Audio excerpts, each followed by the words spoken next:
After a long day at the station, Harry had just returned to his flat, feeling the exhaustion seep into his bones. He'd barely kicked off his shoes when there was a loud knock at the door. Startled, he glanced at the clock. Who could be visiting at this hour?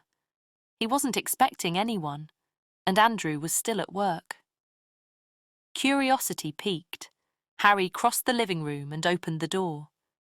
His eyes widened in surprise when he saw who was standing on the other side. The entire Weasley family had crammed into the narrow hallway of his building, their faces a mixture of concern and urgency. Arthur and Molly stood at the front, with Bill, Charlie, Percy, George, and Ron behind them. Even Hermione had joined them, standing close to Ron with a severe expression. "Harry," Arthur said, his voice tinged with a gravity that immediately put Harry on edge. "May we come in? We need to talk." "Of course," Harry replied, stepping aside to let them all in. The flat was small and quickly became cramped with so many people, but the Weasleys didn't seem to mind. They had more pressing matters on their minds. Once everyone had found a place to sit or stand, Molly looked at Harry sympathetically, her motherly concern evident. "Harry, dear, I'm so sorry to barge in on you like this, but we just received some terrible news from the Ministry." Harry's heart sank as he took a seat opposite them. "What happened?" "It's about the recent incidents in the Muggle world," Arthur began, anxiously rubbing the back of his neck. "The Ministry has decided that the risk of exposure has become too great. They're implementing new measures, strict measures."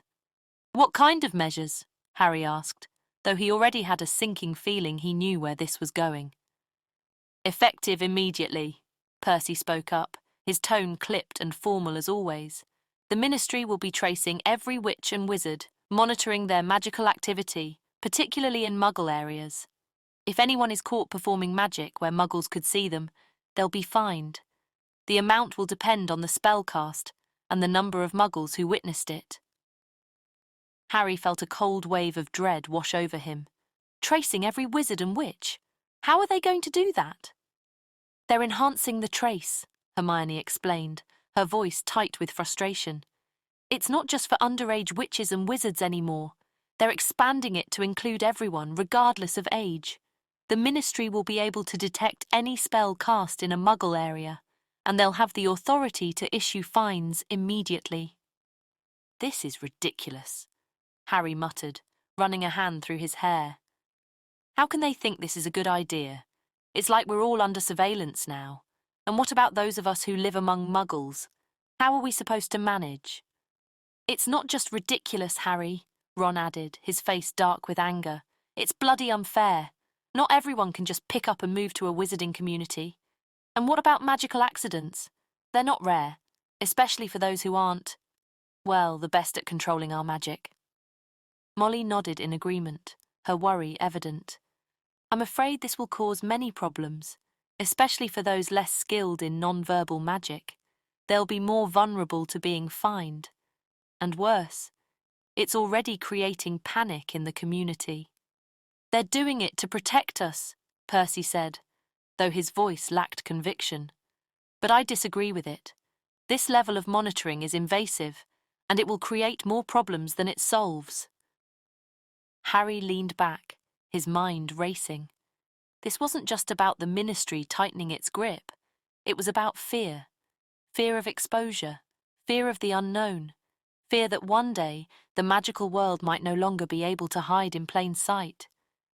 But these measures were extreme, threatening the freedom that wizards and witches had fought to protect. "Have they said how long this is going to last?" Harry asked, looking from Arthur to Hermione. "No," Hermione replied, shaking her head. "It's indefinite. The Ministry is in full crisis mode and acting out of fear. They hope this will discourage people from being reckless, but it will create tension, especially in families like ours." "Exactly," Arthur added. "We're already hearing reports of people feeling trapped, like they're being watched every second. It's not going to be long before someone pushes back." Harry sighed, feeling the weight of the situation pressing down on him. The wizarding world was changing, and not for the better. He had to be even more careful now, not just for himself, but for Andrew. The last thing he wanted was to bring trouble into his life because of his magic.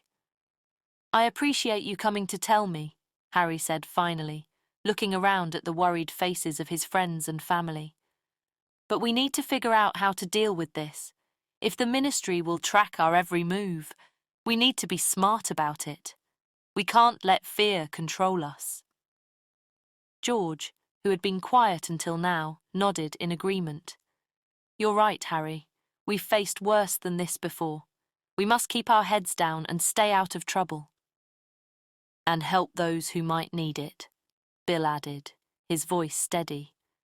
"There are going to be people who struggle with this new system. We can't forget about them." Harry looked around the room, feeling a renewed sense of determination. The road ahead was uncertain, but he wasn't alone.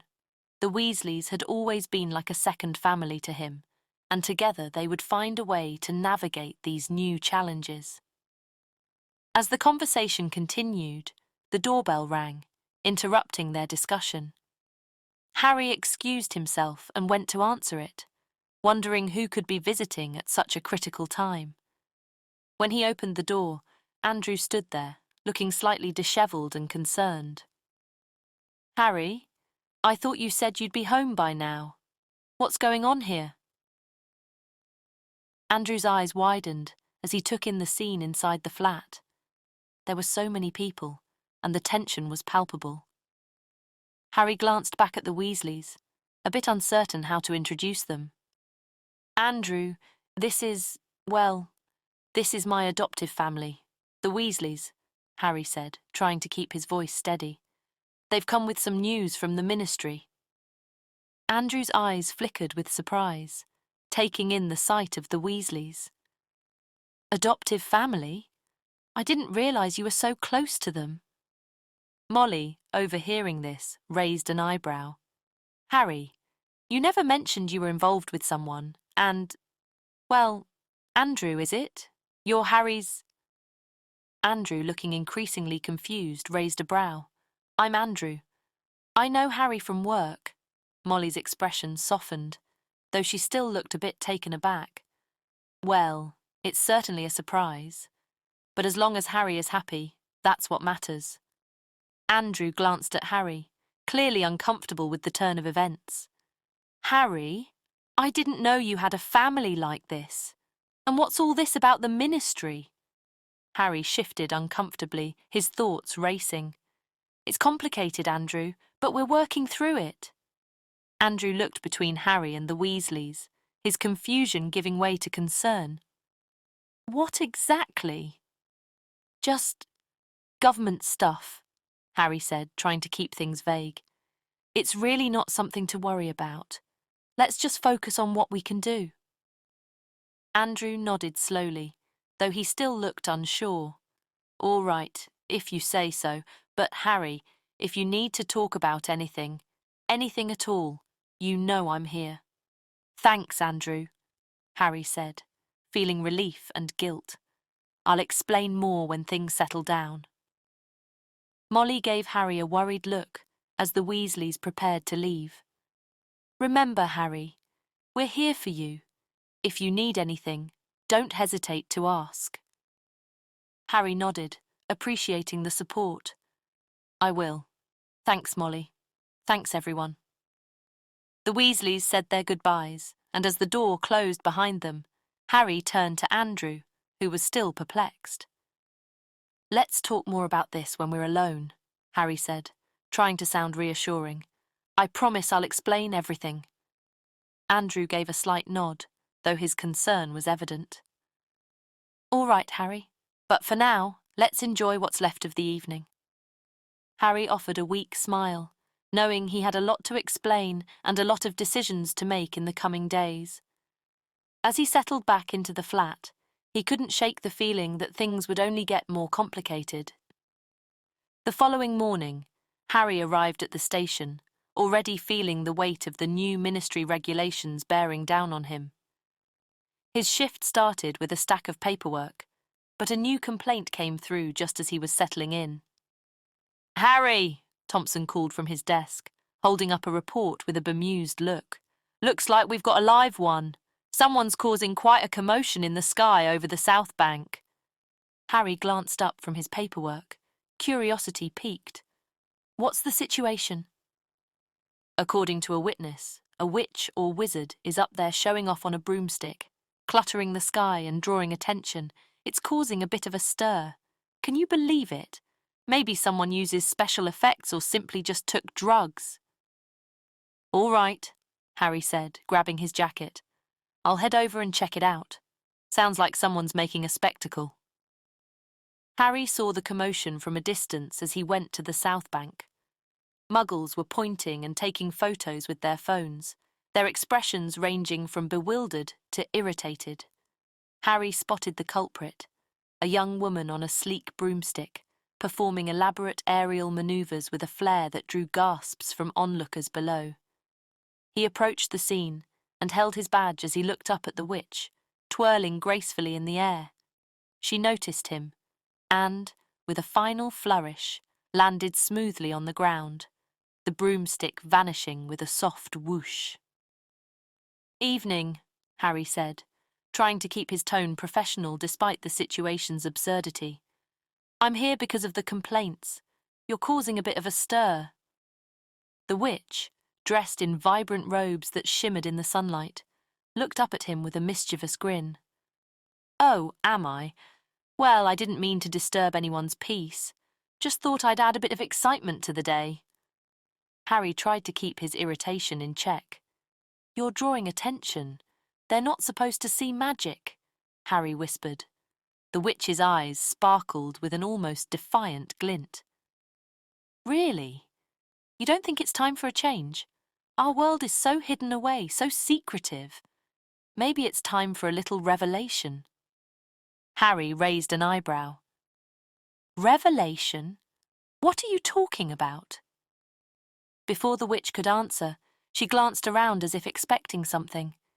Then, with a sudden movement, she mounted her broom again and prepared to take off.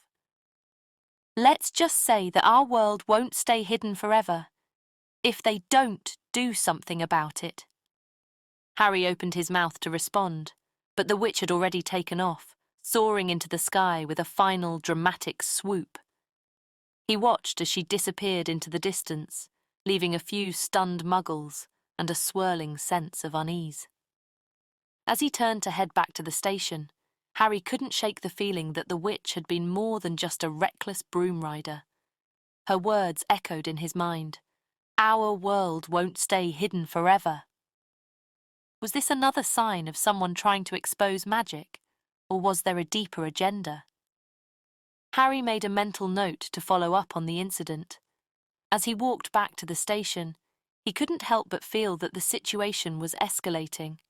The recent disturbances and the witch's cryptic message suggested that the veil between the magical and muggle worlds might be thinning faster than anyone realized.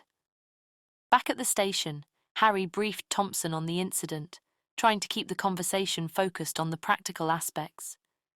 It looks like someone was trying to make a point, but it's clear that she's not just about causing trouble. We might be dealing with someone with a bigger agenda. Thompson nodded, scribbling notes. Got it. We'll keep an eye out for any more incidents. But if this is part of a bigger plan, we must be prepared. Harry agreed, feeling the weight of his responsibilities settling heavily on his shoulders. The magical world was increasingly encroaching on the Muggle one, and the risk of exposure grew with every incident. Harry knew he had to stay vigilant and figure out who was behind these provocations before things worsened. As Harry arrived at the zoo, the air was filled with the distant sounds of excited children and the occasional roar of animals. The day was bright, with the sun casting warm rays over the lush green enclosures. He made his way through the bustling paths until he reached the zookeeper's office, where Charlie awaited him. Charlie greeted Harry with a friendly wave, his expression a mix of enthusiasm and curiosity. Hey, Harry, I've got something special to show you. One of our newest arrivals. Follow me. Harry followed Charlie through a series of winding paths, their conversation interspersed with the sounds of animal calls and the chatter of visitors. They finally arrived at a more secluded part of the zoo, where a smaller, more private enclosure had been set up. "Here we are," Charlie said, opening a gate that led to the enclosure. Inside, a pair of charmingly odd creatures were playfully interacting. They were a unique blend of colours and patterns, unlike anything Harry had seen before. "Meet the newest members of our family, the fennec lynx hybrids. They're rare and were brought here to help with our conservation efforts." Harry took a moment to appreciate the creatures. They had large, expressive eyes and sleek, spotted fur that shimmered in the sunlight. "They're incredible," Harry remarked. "I've never seen anything like them. You must be excited to have them here." Charlie nodded, clearly pleased. "They're a fantastic addition. We hope they'll thrive here and help us raise awareness about endangered species. It's been a great few weeks, with everything going smoothly, until now." Harry glanced at Charlie, sensing there was more to his words. "What's going on?" Charlie's face turned serious. "I've been hearing whispers about strange occurrences around the zoo lately. Some staff members have mentioned unusual sights and sounds. Nothing concrete, just vague impressions, but it's been unsettling." Harry frowned, feeling a knot of worry tighten in his chest. "I think I might have some insight into that. Earlier today, I dealt with a witch causing a scene in the sky over South Bank. She was showing off on a broomstick and making a spectacle of herself." Charlie's eyebrows lifted in surprise. "A witch causing a commotion? That sounds like it could be related. What did she say?" Harry took a deep breath, remembering the witch's cryptic words. "She seemed to hint that the wizarding world won't stay hidden for much longer. She implied that it will be revealed if they don't do something. She clearly had a message, though it wasn't exactly straightforward." Charlie's eyes narrowed with concern. "That sounds troubling. If someone is deliberately trying to expose magic, it could cause chaos.